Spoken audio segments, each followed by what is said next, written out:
Hello everyone, now we'll discuss about diluents, which is an important Gpat topic. So first of all, what are diluents? Diluents are fillers. They are designed to make up the bulk of the tablet whenever the drug dose is inadequate to produce the bulk. One more important point is the size range of round tablets. The size range of round tablets is 3/16 to half inch. When it comes to weight range, it is 120 to 700 mg. So whenever we require tablets weighing more than 800 mg, we usually go for oval shaped tablets. This is an important point. Round tablets can be made within a weight range of 120 to 700 mg only. So by using oval tablets, the tablets weighing up to 800 mg or more may be produced. Now coming to the functions of diluents, they act as fillers to make up the bulk. They also improve the cohesive properties. They permit the use of direct compression manufacturing, and they also promote the flow. So there are certain cases when excipients reduce the bioavailability of drug. Whenever we talk about an excipient, its ideal characteristic should be like that. It should not reduce the bioavailability or absorption pattern of the drug. So here we'll discuss the case of tetracycline. Tetracycline products made with calcium phosphate as a filler has less than half the bioavailability of the standard product. The major reason is the divalent and the trivalent cations. So calcium is a divalent cation, form insoluble complexes and salts with number of amphoteric and acid functionality antibiotics, which greatly reduce their absorption. This is the reason why calcium phosphate should not be used as a filler in tetracycline products. Now coming to chemical incompatibility. Certain excipients, they form a chemical reaction with the active drugs.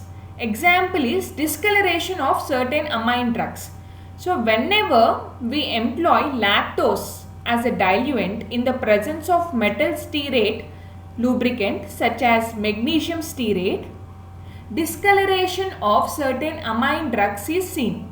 The reason is the lactose, which is hydrous lactose, undergoes Maillard's reaction, which can lead to browning and discoloration of certain amine drugs. So because of this Maillard's reaction, lactose should not be used in case of amine drugs. Hydrous lactose should not be used in case of amine drugs, especially along with magnesium stearate as lubricant. The remedy is by employing anhydrous lactose. Because anhydrous lactose does not undergo Maillard's reaction, anhydrous lactose can be used with amine drugs whenever magnesium stearate is used as a lubricant. Now coming to the various examples of diluents, they are dibasic calcium phosphate dihydrate and calcium phosphate dihydrate, lactose USP anhydrous, lactose USP spray dried. Next one is directly compressible starches and hydrolyzed or hydrolyzable starches. The next is microcrystalline cellulose, other cellulose derivatives. Finally, mannitol, sorbitol, sucrose based derivatives and dextrose. These are 90% of the diluents which are employed in the pharmaceutical industry. So one more important point here is water for crystallization. What is water for crystallization? Water for crystallization are the water molecules that are present inside the crystal, and these water molecules are present in the crystalline framework, but they are not directly bounded. So in certain conditions, these water molecules are released from the crystal, which is not very ideal. Now coming to the functions of diluents, they act as fillers to make up the bulk. They also improve the cohesive properties. They permit the use of direct compression manufacturing, and they also promote the flow.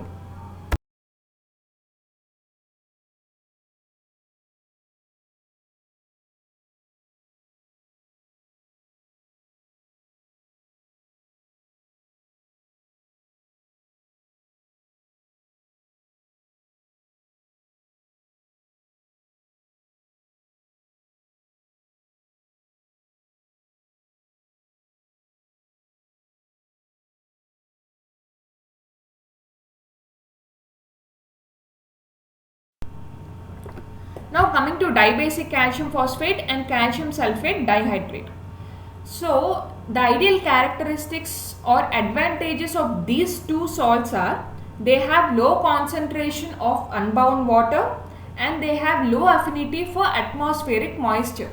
These two are ideal requirements for any diluent. So because of these characters, they are employed in the pharmaceutical industry. So the bound water, whereas the bound water of calcium sulfate is released at approximately 80 degrees Celsius. And the bound water is usually unavailable for reaction. So ideally the hydrates which have tightly bound water for crystallization and they have low moisture demand are far more superior than any anhydrous diluent. Now coming to the next diluent, lactose. It is mostly used diluent and in majority of the cases it does not form any chemical reaction with the drugs. When compared to hydrous lactose and anhydrous lactose, the anhydrous lactose is more advantageous as it does not undergo Maillard's reaction. And hydrous lactose, it is best employed for wet granulation. As we know, the demerits of anhydrous lactose.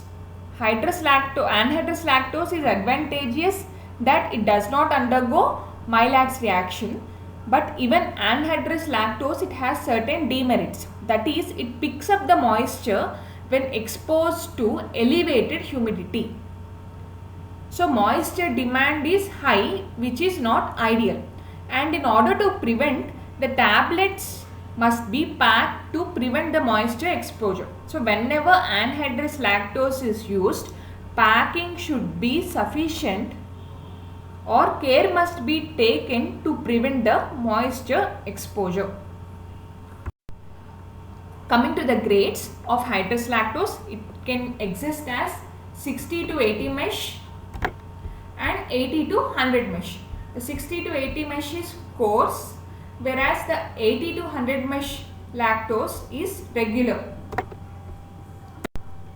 Coming to the merits, whenever lactose is employed as a diluent, it shows good drug release rates, the granulations are readily dried, and the tablet disintegration times are not sensitive to the variations in the hardness of the tablets, and also it is economical.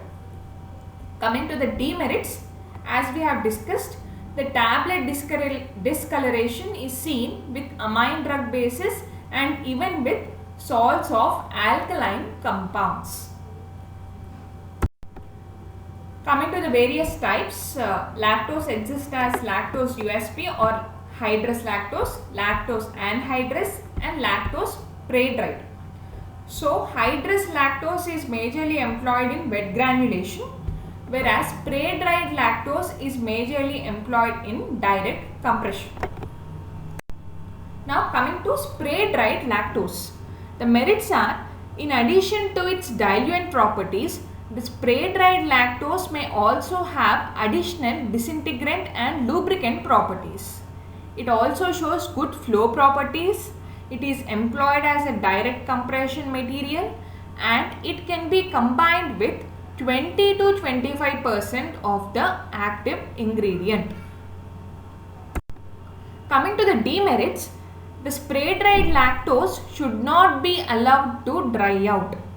Moisture content is a bit of concern in case of spray-dried lactose because whenever the moisture content falls below the usual 3%, it happens to lose some of its direct compression characteristics. So the spray dried lactose should be closed properly and stored properly. It should not be allowed to dry out. And the second demerit is it is prone for darkening in the presence of excessive moisture, amines and other compounds due to the presence of furaldehyde. So in order to prevent that, the remedy is neutral or acidic lubricant should be used whenever spray dried lactose is employed. Coming to the next diluent, it is starch. Starches from corn, wheat and potatoes may be occasionally used as tablet diluents, whereas the USP grade starch has poor flow and compression characteristics. One more disadvantage of starches is high moisture content, that is 10 to 14% is the moisture content. There are certain cases where specially dried starches have a standard moisture levels of 2 to 4%, which is ideal, but they are very expensive and use of such starches in the wet granulation is not advisable, as the moisture may increase to 6 to 8% following the exposure. So specially dried starches are not employed in wet granulation. Now coming to directly compressible starches. The directly compressible starches are Starex 1500 and hydrolyzed starches. Examples are MDEX and Cellutab. Coming to Starex 1500. It is a free flowing and directly compressible starch. It has diluent, binder and or disintegrant agent. It can act as a diluent, a binder and also can act as a disintegrant agent. It is self-lubricating also and hence can be compressed alone. But there are certain limitations, that is whenever the drug dose is low, that is only 5 to 10% of the drug is employed, an additional lubricant or a possible flow promoter such as 0.25% of colloidal silicon dioxide must be used. When it comes to moisture content, it is 10% for Starex 1500. Now coming to the demerits, the Starex 1500 is prone to softening whenever combined with excessive amounts of magnesium stearate. So it is prone to softening whenever it is combined with more than 0.5% of the magnesium stearate. Coming to hydrolyzed starches, the main composition of the hydrolyzed starches is 90 to 92% of dextrose and 3 to 5% of maltose. This composition is also very important, and as we have discussed previously, the examples are MDEX and Cellutab. These are free flowing and directly compressible. They are even employed in chewable tablets in the mannitol because of their sweetness and pleasant feeling in the mouth. Because of their sweetness and pleasant feeling in the mouth, they are employed in the production of chewable tablets. Coming to the demerits, the moisture content is 8 to 10% and these starches may increase in hardness after the compression. Coming to the next diluent, that is dextrose, and the commercially available dextrose is cellulose. The brand name is cellulose. It is available in hydrous and anhydrous forms. It is used in the place of spray dried lactose to reduce the tendency of resulting tablets to darken.